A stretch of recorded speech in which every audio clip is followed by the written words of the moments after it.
Le roi Knut est enfin de retour. Après l'assassinat du roi Sven par Askeladd Askeladd, Knut est monté sur le trône et est ainsi devenu le roi du Danemark. Depuis, plus de nouvelles. Nous avons passé le début de cette saison 2 à nous intéresser à la vie de Thorfinn, ce qui était devenu après avoir attaqué Knut ce fameux jour où il a été justement couronné. Découvrons ensemble qu'est devenu Knut et où en est-il dans son évolution par rapport à son objectif de devenir le roi d'Angleterre. N'hésitez pas à vous abonner à la chaîne pour suivre l'aventure de Vinland Saga saison 2 avec moi et likez la vidéo si celle-ci vous a plu. C'est parti.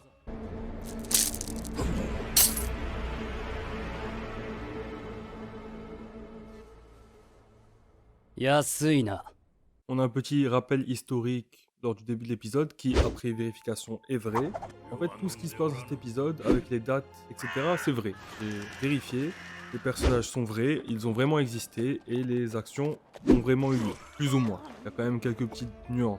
Mais effectivement, on a bien le roi Ethelred qui a effectivement été exilé en Normandie. Il a été exilé en 1013 en raison de sa mauvaise gestion du pays face à l'invasion viking. Il a été notamment accusé de payer des tribus à ses envahisseurs plutôt que de les combattre. Ça, justement, ça fait écho, par exemple, dans l'épisode lorsque Knut va rencontrer le comte Edric, qui a également existé, je crois même qu'il est dans la série Vikings. Edric qui va lui proposer de retirer ses troupes de Mercia en échange de 4000 livres d'or, puis encore 4000, donc 8000 livres d'or. Et ça, c'est typiquement quelque chose qu'on reprochait à Ethelred II, qui est aussi appelé Ethelred le mal avisé. Il meurt aussi en 1016, comme dans l'épisode. Sauf que, contrairement à l'épisode, il y a un débat parmi les historiens sur les circonstances de sa mort. Certains disent qu'il a été effectivement empoisonné, d'autres arguent qu'il est mort de maladie. Eh bien, dans l'épisode, l'auteur a choisi de donner comme raison officielle qu'il est mort de maladie, mais de nous dire à nous lecteurs qu'en réalité il est bien mort d'empoisonnement. D'ailleurs, petite astuce visuelle pour nous expliquer que Edmond est aussi mort par empoisonnement, par assassinat. On nous dit que, bien entendu, son fils Edmond est également mort de maladie. Et on te met un verre, une coupe en premier plan pour t'expliquer que lui aussi a été empoisonné en buvant du vin. Au cours de l'épisode, Knut est critiqué vivement par Thorkel pour avoir retiré ses troupes de Mercia et accepté un cessez-le-feu. Pour Thorkel, une fois une bataille menée, commencée, débutée, il faut la mener jusqu'au bout, jusqu'à ce que l'un des deux commandants des armées qui s'affrontent meure et tué. On pourrait penser que ce principe de prime abord, vu comment Thorkel s'énerve, n'est qu'un caprice, parce qu'il a été interrompu en pleine bataille alors qu'il adore se battre et adore la guerre. Mais avec la suite du dialogue, on comprend qu'au-delà de ça, même s'il y a un peu de ça, c'est vraiment un aveu de faiblesse et une solution de lâche d'interrompre la bataille pour Thorkel, c'est son point de vue. Et ça, Knut va en prendre note. C'est sans doute pour ça que plus tard, lorsqu'il se tient face au comte Edric, il va refuser de retirer ses troupes de Mercia contre de l'argent, contre de l'or plutôt. Ou peut-être que c'est ce qu'il avait en tête depuis le début, négocier pour la tête du roi Ethelred. C'est difficile à dire. Après tout, certes, il a peut-être pris conscience qu'il ne pouvait pas éviter la guerre comme lui a dit Thorkel, que le chemin qu'il a décidé d'emprunter avec ses ambitions, de devenir roi, etc., implique d'arpenter un chemin de fer et de sang, comme l'a fait justement Askeladd.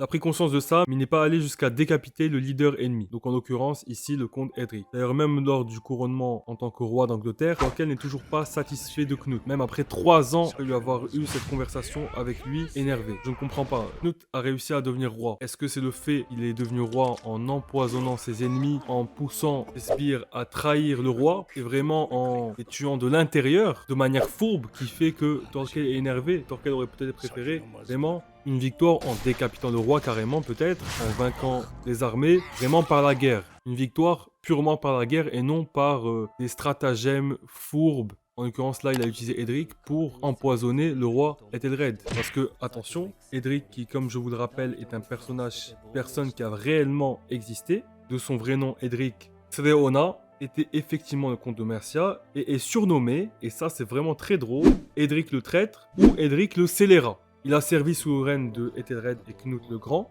Il est souvent accusé de trahison et de meurtre. Donc malgré tous ses beaux discours durant l'épisode, son destin historique est de trahir et tuer à répétition. Concrètement dans l'histoire, il a trahi Ethelred le Grand en aidant les Danois à attaquer la ville de Tavistock, ce qui a contribué à la défaite d'Ethelred. Revenons un peu sur certains mots techniques évoqués dans cet épisode, notamment par Knut.